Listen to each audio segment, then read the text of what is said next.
नवनवीन व्हिडिओ पाहण्यासाठी व आमच्या सोबत राहण्यासाठी चॅनलला सबस्क्राइब करायला विसरू नका। थोड़ी मस्ती ठीक है, लेकिन वो थोड़ी मस्ती में ऐसी मस्ती मत करना। तर बघा काय माहिती आहे, आयगॉटमध्ये 4 तास प्रशिक्षण व 4 प्रमाणपत्राची आवश्यकता, अन्यथा पगार मिळणार नाही।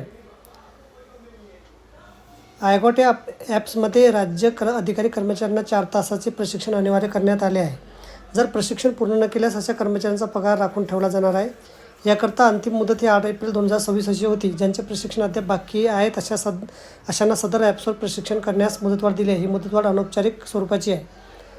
या आयगॉट ॲप्समध्ये 4 तासाचे प्रशिक्षण पूर्ण करावे लागणार आहे। प्रशिक्षण पूर्ण झाल्याच्या नंतरच ऑनलाईन प्रमाणपत्र डाउनलोड करून कार्यालयात प्रमुखाकडे सादर करावे लागणार आहे। हे प्रशिक्षण राज्यातील सर्व वर्ग अ ते ड संवर्गातील सर्वच कर्मचाऱ्यांना अनिवार्य करण्यात आले, अन्यथा पगार रखडणार आहे। भविष्यामध्ये राज्याधिकारी कर्मचाऱ्यांची वेतनवाढ ही आयगॉट प्रशिक्षणाच्या आधारावर देण्याची शक्यता आहे। यामुळे सर्व राज्य कर्मचाऱ्यांनी सदर प्रशिक्षण करणं अनिवार्य असणार आहे। प्रमाणपत्र वॉच टाईम याबाबत डॅशबोर्डवर स्क्रीनशॉट काढून कार्यालय प्रमुखाकडे सादर करावे लागणार आहे। तर बघा, अशा प्रकारे अत्यंत महत्त्वाची माहिती समजली असेल। व्हिडिओसुद्धा आवडल्यास लाईक करा, शेअर करायला विसरू नका। धन्यवाद।